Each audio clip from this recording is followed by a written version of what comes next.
Amis fidèles de la Droite TV, chers internautes, bonsoir et soyez les bienvenus à votre émission Parlons droits humains. Actuellement, c'est la saison 2 et nous avons toujours des thèmes intéressants, des thématiques en tout cas que nous allons aborder qui vont vous faire plaisir comme la première saison. Et aujourd'hui, nous avons choisi comme thème l'art en contexte d'insécurité, l'humour comme source de résilience et de promotion de la liberté d'expression au Burkina Faso. Et qui mieux qu'une personne avisée de la situation pour être notre invité d'aujourd'hui. Il est sociologue de formation, il est artiste humoriste. À l'état civil, il s'appelle Abdul Wahab Kaboré, alias El Presidente. Je sais que si je dis El Presidente, vous voyez de qui je parle. Soyez les bienvenus sur notre plateau El Presidente. Merci. Merci pour l'invitation. Pourquoi le nom El Presidente? Alors, El Presidente est parti du fait qu'au départ, j'aimais beaucoup imiter donc des personnalités comme... j'avais choisi surtout d'imiter des présidents. Il ne faut pas imiter n'importe qui parce que quand tu imites quelqu'un, le plus souvent tu veux ressembler à la personne.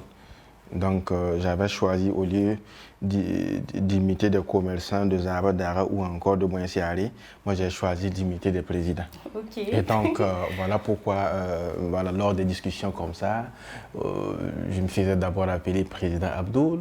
Et je sors, on dit, mais El Presidente, il est où? Tu vois, c'est venu comme ça. Et j'ai dit, paf, au lieu de président Abdoul, on garde El Presidente comme nom d'artiste et puis c'est parti de là. Waouh, et c'est un beau nom. Actuellement, merci. Si on dit El Presidente, tout le monde connaît. C'est un plaisir. Voilà. Plaisir mais quand on dit Abdul Wahab Kaboré, c'est difficile. C'est difficile. Ouais, en tout cas, soyez les bienvenus. Merci beaucoup. Alors, c'est pas par hasard qu'on vous a choisi comme invité parce que vous êtes dans le milieu. Déjà, comment se porte l'art de façon générale, surtout dans votre domaine, dans ce contexte d'insécurité? Bon, moi j'allais dire que l'art se porte bien, mais voilà, vous l'avez contextualisé. C'est en cette période d'insécurité, ça rend un peu la tâche quand même difficile parce que l'art n'arrive plus à vivre comme avant ou faire vivre comme avant. Mais voilà, pour ne pas anticiper bien sûr des questions ou des réponses. Les gens essaient tant bien que mal quand même de faire bouger les choses et on sent que l'art vit toujours. Okay. Ouais, mais de façon pratique, et qu'est-ce qu'on faisait qu'actuellement on n'arrive pas à faire... Mais de façon simple, puisque vous parlez de l'art de façon générale, prenez ceux-là par exemple qui pouvaient partir en campagne. Qui partaient en campagne pour faire leurs prestations, leurs concerts et autres, surtout les artistes chanteurs. Vous allez voir qu'actuellement, il y a des zones où ils ne peuvent plus arriver là-bas faire. Ils ne peuvent plus arriver dans ces zones-là pour faire leurs concerts, pour faire des prestations. Pourtant, c'est des endroits qui leur apportaient beaucoup. Voilà, je veux parler de ceux-là qui partaient dans des endroits vraiment reculés du Burkina Faso pour aller faire des concerts, aller faire des prestations, mais qui arrivaient vraiment à gérer pas mal de choses avec ça. Imaginez qu'il n'y a que 10 villages voilà, là où tu ne peux plus arriver, ça fait beaucoup, hein? Ça fait quand même moins quelque chose dans ce que tu gagnes. Alors donc, il y a pas mal d'endroits comme ça où les artistes ne peuvent plus arriver pour faire leurs prestations, leurs concerts. Et donc ça, déjà, ça montre les limites. Ouais. Donc, voilà. Et c'est pour cela d'ailleurs qu'on a opté pour ce thème-là, l'art en contexte d'insécurité. Et l'autre point, c'est l'humour comme une source de résilience. Déjà, quand entendons-nous par humour? Est-ce que toute personne qui fait rire est un humoriste? Non, l'humour, j'allais dire son sens le plus simple, c'est faire rire. Okay. Quand on explique qu'est-ce que c'est que l'humour, c'est faire rire. Maintenant, est-ce que toute personne qui fait rire est humoriste? Non. Toute personne qui fait rire n'est pas humoriste. Parce qu'on peut te mettre dans un rôle de théâtre ou autre, où le rôle est comique. Tu incarnes un personnage qui fait rire, mais ça ne fait pas de toi un humoriste. La majeure partie, vous allez voir qu'il y a des gens qui quittent par exemple le cinéma ou encore le théâtre parce qu'on leur a donné le plus souvent des rôles comiques qui font rire. Et les gens disent, pourquoi tu ne fais pas l'humour? Pourquoi tu ne fais pas l'humour? Bon, la personne un peu aussi voulant aller dans la tendance, bien sûr, du public ou des fans, se met dans l'humour, ce qui n'est pas souvent évident. Ce qui n'est pas souvent évident parce que l'humour a également besoin d'une formation. C'est un domaine à part. C'est un domaine à part. Ce n'est pas le théâtre, ce n'est pas le cinéma. C'est un domaine à part qui a besoin de formation, qui a besoin quand même de construction, qui a des règles. Oui. Wow. Voilà. Alors, je rappelle aux auditeurs, aux internautes plutôt, qu'ils peuvent vraiment réagir, participer à l'émission en laissant des commentaires, des réactions. Et de temps à autre, on pourra y revenir pour répondre aux différentes interrogations. Ou bien si vous avez également des apports, il n'y a pas de souci, vous pouvez les laisser. Et après, l'invité se chargera bien entendu de réagir. Alors, elle, présidente, comment l'humour peut servir de mécanisme de résilience dans ces conditions difficiles? Vous avez vu que la plupart des pays, je vais prendre dans la sous-région et pour revenir au Burkina Faso, il y a eu des moments où il fallait l'humour pour atténuer des situations, de guerre, pour permettre à ce que les gens s'amusent entre eux, les gens essaient d'oublier un temps soit peu les crises qu'il y avait. Vous prenez la Côte d'Ivoire à côté, la guerre passée, c'est l'humour et le coupé décalé en temps à un moment donné qui a géré ça. Parce qu'on donne des messages. Ici, vous revenez au Burkina Faso, vous allez voir quand même que les gens essaient. On sait que c'est pas simple, mais les gens essaient quand même, à travers l'humour, de déstresser quand même, j'allais dire, la population, le peuple. De déstresser autant qu'ils peuvent à travers des spectacles, j'allais dire quoi, il y a par exemple les vidéos dont vous faisiez cas tout de suite. Alors, il y a tout ça comme ça, un ensemble quand même qui permet aux gens d'oublier un tant soit peu ce qu'on vit. Parce que le plus souvent, c'est pas simple quand tu entends qu'il y a des il y a des choses ici. Je ne vais pas forcément dire ces trucs-là ici, ça fait mal, mais l'humour revient à un moment donné penser ces plaies-là. L'humour revient parce que ça tient, ça nous dit non, on ne doit pas abandonner, ça nous dit on doit avancer. Ça donne des messages. Tant bien même que c'est des choses qui font rire à l'intérieur, c'est des messages qui nous interpellent, qui nous disent non, on ne doit pas arrêter, on ne doit pas baisser les bras, on doit foncer parce qu'on va gagner. Vous voyez, c'est aussi cette forme, j'allais dire, d'humour que les uns et les autres essaient de donner actuellement. Certains peuvent ne pas être forcément compris, mais je pense que personne ne voudrait quand même que le Burkina tombe, parce que c'est notre nation à nous, quoi. On n'a pas le choix. Vous l'expliquez tellement avec passion. Donc, à vous entendre, l'humour est considéré comme une forme de résilience pour le peuple burkinabé actuellement. Ah ouais, moi c'est mon domaine et c'est ce que je défends. C'est ce que je défends et même pas parce que c'est mon domaine, les gens le savent, la majeure partie quand même. Vous voyez quand les humoristes se battent pour faire des choses, que ce soit dans des vidéos ou encore des spectacles qu'on organise. Nous, on a organisé des spectacles où les gens se disaient, en cette période d'insécurité, c'est chaud. On a rempli des salles. On ne s'imaginait même pas parce que les gens ont envie de sortir, se déstresser, oublier. Les gens ont envie de sortir, aller rire avec leur famille, avec leurs amis. Vous voyez? Donc, c'est pas lorsqu'on sera coincé, s'il y a des zones qui pleurent ou encore des gens qui pleurent, et nous les artistes, on se met à pleurer avec eux, on ne fait pas notre rôle. Si nous les humoristes, on se met à pleurer avec le public ou le peuple, on ne joue pas notre rôle. Parce que notre rôle n'est pas de pleurer avec la population. Notre rôle, c'est comment aller dans le sens contraire, permettre à ce peuple, à cette population d'être contente. C'est ça. Et actuellement, on remarque en tout cas des jeunes humoristes, ou bien on va les appeler des jeunes web humoristes. Peut-être que vous allez nous... Parce que souvent, il y a plusieurs termes. On entend souvent des termes web vidéastes, web humoristes, des humoristes. Est-ce que déjà, il y a une différence entre ces deux notions? Une très grande différence, parce que quand on dit vidéaste, on peut être vidéaste sans être un comédien. Un vidéaste, c'est celui seulement qui fait des vidéos sur Facebook ou sur YouTube, peu importe, sur les réseaux sociaux. Alors, lui, il fait des vidéos. Mais ça peut être des vidéos où on parle de mariage forcé ou encore je ne sais pas, des thèmes comme ça qui font pas attrait, qui n'ont pas de trait forcément avec la comédie. Par contre, les web comédiens, c'est des gens là qui font de la comédie, mais uniquement sur le web, ce n'est pas des comédiens de scène. Alors, ou encore on peut les appeler des web humoristes, voilà, qui font des trucs comme ça sur le web, mais qui ne s'expriment pas sur la scène. Ok. Voilà, ceux qui s'expriment sur la scène, c'est ceux-là qui sont appelés des humoristes. C'est quoi on entend souvent les one-man shows que vous organisez? C'est ça. Okay. Ce sont nos spectacles, il y a plusieurs appellations, Okay. mais il y a également plusieurs types voilà, d'humour qu'on fait. Et en fonction, bien sûr, souvent c'est le temps aussi qui fait qu'on donne voilà, cette appellation. Ok, et vous êtes en tout cas l'un des pionniers, si on peut le dire, du web humorisme au Burkina. Et quel regard vous avez en tout cas sur tous ces jeunes-là de façon générale qui utilisent l'art, l'humour, et en tout cas pour sensibiliser, pour promouvoir la paix? Moi, c'est très bien parce qu'au départ, quand moi je commençais les vidéos ici au Burkina, je pense que c'était dans les années 2017. Et quand je commençais, c'est parce que j'ai juste senti qu'on ne parlait pas de moi. Alors, ce jeune-là qui venait d'arriver de l'université, qui venait d'entrer dans ce domaine de l'humour, j'avais pas cette notoriété-là. Donc, je dis, qu'est-ce qu'il faut faire avec, bien sûr, mon staff? On s'est assis. Et ici, je profite de l'ancien, comme on dit ça, un big up à Abdoulaye Zemane, qui était mon administrateur à l'époque.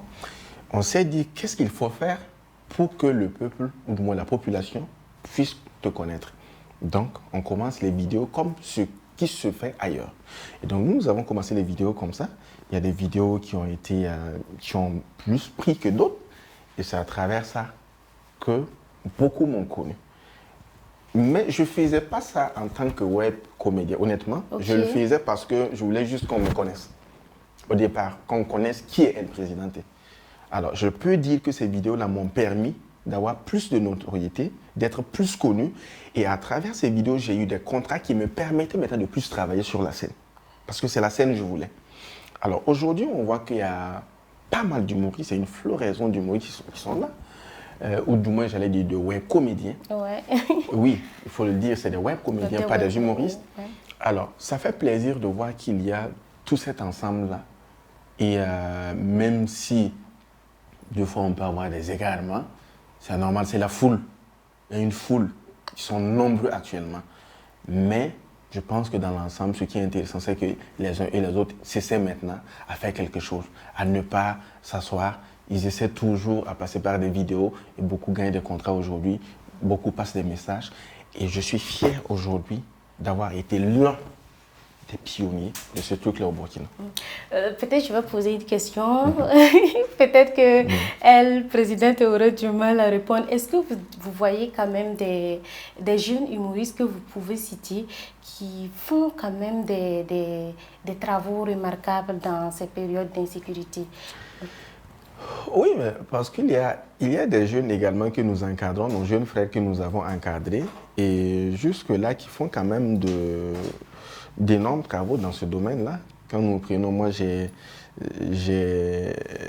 des jeunes comme ça, comme Lukman, voilà, qui le plus souvent même fait des vidéos avec moi aussi. Lukman Kwanda, il y en a Kwarba, qui d'autres appellent Père Vieux, qui également, c'est des jeunes aujourd'hui qui font des vidéos qui sont vraiment, qui sensibilisent autant sur la scène que sur les réseaux sociaux. Il y a des jeunes comme Momo l'intellectuel, Aïlé, c'est des jeunes aujourd'hui qui ont suivi des formations, qui continuent de bosser et qui sont toujours proches de leurs grands frères pour apprendre.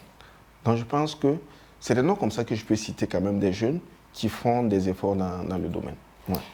Alors, je rappelle aux auditeurs, aux internautes plutôt, qu'ils peuvent toujours ça peut réagir. Se comprendre, auditeurs, internautes, c'est là. Ouais, c'est ça. Donc, vous pouvez toujours réagir, laisser vos commentaires parce que nous sommes ensemble pour échanger sur ce thème. L'art en contexte d'insécurité, l'humour comme source de résilience et de promotion de la liberté d'expression au Burkina. Donc, n'hésitez pas à réagir avec nous parce que ce sont des échanges, c'est entre nous.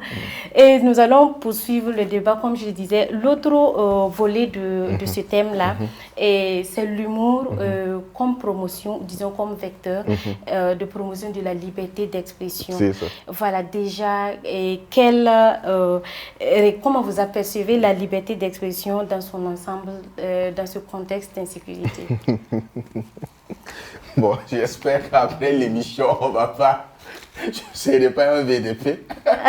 Non, mais avec plaisir, on peut être VDP toujours pour sauver sa nation. Je le dis comme ça pour rire, mais vous savez, c'est un moment sensible. Ouais. Nous sommes dans une période un peu sensible où même la communication est beaucoup à mesurer. Mais l'humour, nous sommes dans notre rôle de dire. Parce que l'humour a toujours dit ce qui va, ce qui ne va pas. Ce n'est pas aujourd'hui. L'humour a toujours... C'est son rôle aussi. C'est son rôle aussi de sensibiliser, son rôle d'apprécier, son rôle de critiquer, pas d'insulter, pas d'injurier. Je pense que si on respecte ça, l'humour essaie. C'est pas quoi dire, mais l'humour est dans son rôle actuellement d'apporter sa contribution à l'éveil des consciences, mais aussi au rétablissement des droits, surtout des uns et des autres, ici au Burkina Faso. Et je pense que nous sommes sur ce chemin-là. Ok, mais de façon pratique. Et comment l'humour peut contribuer à promouvoir la liberté d'expression? Déjà, dire ce qu'on pense en humour sorti, vous allez voir qu'à travers des vidéos qu'on fait sur la scène, on dit ce qu'on pense en humour. Il y a des choses qu'on pense que ça ne va pas avec la volonté du peuple, on essaie de le faire en humour pour que nos autorités aussi comprennent que nous sommes avec eux, ou j'allais dire avec elles, pour en tout cas la bonne marche de ce pays, pour la paix dans ce pays. Et donc on essaie de le dire avec la manière. Je pense que si vous voyez le plus souvent, subtilement, quand même on essaie de titiller souvent nos autorités en humour, que ce soit sur la scène ou encore à travers nos vidéos, on le fait. Et je pense que jusque-là, ils comprennent.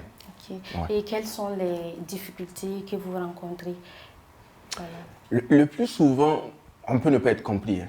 On peut ne pas être compris en voulant aussi faire du bien, en voulant critiquer, parce que moi j'ai toujours dit, il y a plusieurs sortes de critiques. Et la critique doit être objective. Ouais, c'est bien ça. Quand la critique est objective, ça peut faire mal. Hein. La critique ne doit pas être tout le temps intéressante. Ça ne doit pas vous plaire à tout moment. Non. Mais lorsqu'elle est objective, ça permet quand même de réduire un certain nombre d'incompréhensions. Malheureusement, je sens que le plus souvent, il y a un certain nombre de personnes qui ne comprennent juste pas deux fois certaines sorties. C'est normal, il y a une certaine passion actuellement aussi autour de la situation du pays, comment défendre notre nation, comment s'approprier notre nation. Il y a une certaine passion dans les débats, une certaine passion même dans le regard qui fait qu'en même temps on comprend. Donc voilà pourquoi l'humour, oui, il est là pour donner sa contribution, pour critiquer quand il le faut, avec la manière, mais il a également des moments de réserve. Ok. Ouais. Mais est-ce qu'il y a des exemples où, en tout cas, l'humour a contribué à faire, je ne dirais pas à faire passer un message, mais à changer quelque chose au Burkina, peut-être des témoignages à nous partager dans ce sens? Est-ce que vous savez que la parenté à plaisanterie fait partie de l'humour? La parenté à plaisanterie, avant même que l'humour de façon claire, l'humour, j'allais dire, académique ou encore l'humour avec toutes ces règles ne viennent ici au Burkina Faso. Nous, on avait déjà l'humour. Okay. Ouais. Nos ancêtres avaient l'humour. Nos parents, nos grands-parents avaient l'humour. C'est la parenté à plaisanterie. Et Dieu seul sait combien de fois la parenté à plaisanterie, sinon je dirais Dieu seul sait combien de fois l'humour a réglé des situations de conflit ici au Burkina.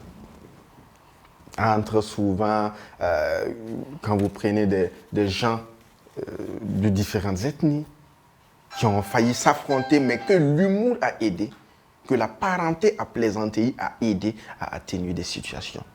Vous prenez même nos régimes passés. Il y a eu des moments de tension comme ça dans des assemblées. Ah ouais? Ou par exemple, ces gens-là se rendent compte après qu'ils sont des parents à plaisanterie et il y a de l'humour qui se crée. Ils essaient de s'amuser entre eux, en se titillant et c'est fini. L'humour a toujours réglé des situations ici au Burkina. Donc, ce sont des valeurs à promouvoir. On ne va même pas s'amuser avec l'humour, en fait. Ouais. En réalité, moi, je dis que c'est des choses avant qu'on ne voit nous autres la sortie comme ça. L'humour était déjà bien là. L'humour était là. Nos parents, nos grands-parents s'amusaient avec. Nos mamans s'amusaient avec. Et nous, on est venus. C'est juste qu'on est parti sur une autre forme d'humour, mais qui est toujours à promouvoir la paix. Ok, El Presidente, il y a également certains humoristes qui disent que, au niveau comme difficulté, déjà je vais vous poser la question, est-ce que l'humour nourrit son nom au Burkina Faso ici? Non, mais moi je dirais oui, ou non, ou bien et non. Alors ça dépend. Ok. Moi je dirais oui parce que je vis de l'humour. Moi, je vis de l'humour. Et tout ce que je peux faire comme activité parallèle est partie de l'humour. Moi, tout ce que je peux faire comme activité parallèle est partie de l'humour. Donc, moi, je dirais je vis de l'humour. Et je peux dire l'humour nourrit son homme ici au Burkina. Alors, ce qui dépend aussi de tout un chacun.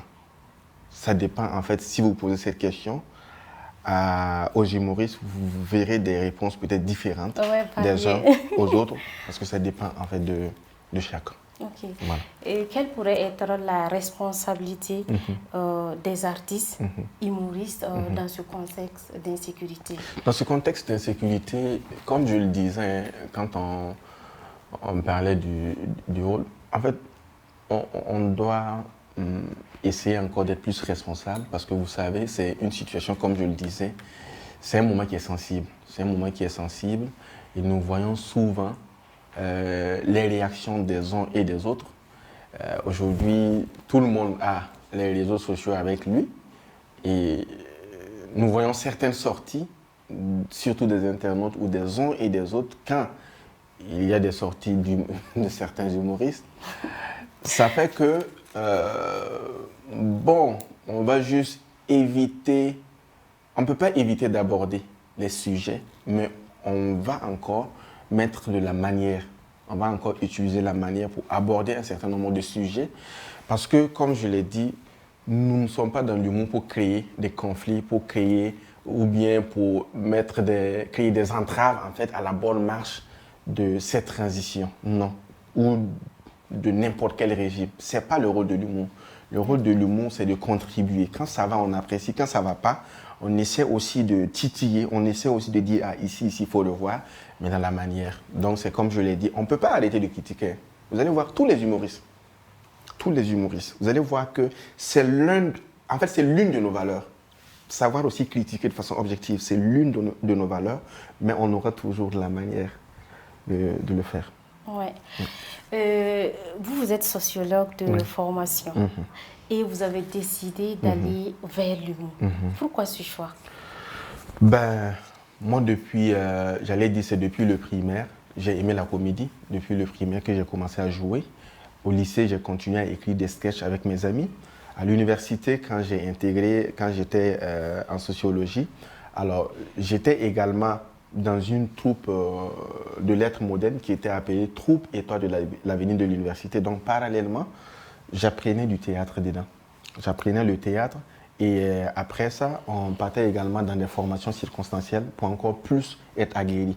Et donc, c'est ce qui m'a amené de la sociologie tout simplement à l'humour. Et la sociologie m'aide beaucoup aujourd'hui sur le regard dans l'humour. Ouais, et pour preuve, voilà, on a El Presidente comme invité à cette nouvelle saison de Parlons droits humains. Mais est-ce que El Presidente a des projets à venir qu'il aimerait en tout cas partager avec nous? Les projets, déjà, moi j'ai joué mon dernier spectacle, ça a été le 3 juin à Canal Olympia, qui a connu un grand succès. Je dis encore merci à cette population ouagalaise et même d'autres qui sont quittés dans d'autres villes venir. Merci encore à ce peuple-là qui nous a adoptés Et puis, ce spectacle va tourner, Bobo Koudougou revenir à Ouagadougou et encore dans la sous-région, Inch'Allah. Et il y a même des voyages pour ça.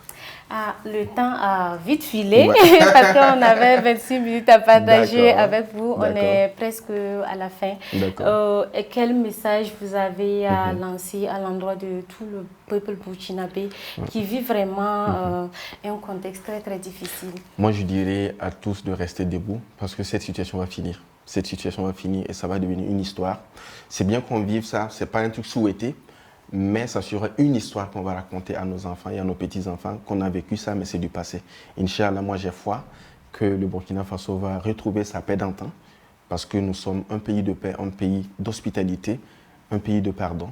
Et je sais que les uns et les autres sauront également se pardonner pour qu'on puisse vivre la paix et avoir de quoi subvenir à nos besoins. Très beau message pour boucler la première émission de Parlons Droits Humains saison 2. C'est pas par hasard qu'on vous a choisi. On savait qu'on allait retrouver notre compte en tout cas en vous invitant ici. Sans plaisir pour Merci moi en tout cas d'être passé sur notre plateau. Je vous en prie. Amis fidèles de la Droit Libre TV, chers téléspectateurs, c'est la fin de cette émission. Merci de l'avoir suivi. C'était un plaisir pour moi d'être en votre compagnie pour échanger sur cette thématique combien importante, l'art en contexte d'insécurité, l'humour comme source de résilience et de promotion de la liberté d'expression au Burkina. Et je rappelle que j'étais en compagnie de El Presidente, M. Abdoul Wahab Kaboré. Merci en tout cas d'être passé sur notre plateau. Au revoir, on se retrouve très très prochainement pour une nouvelle émission.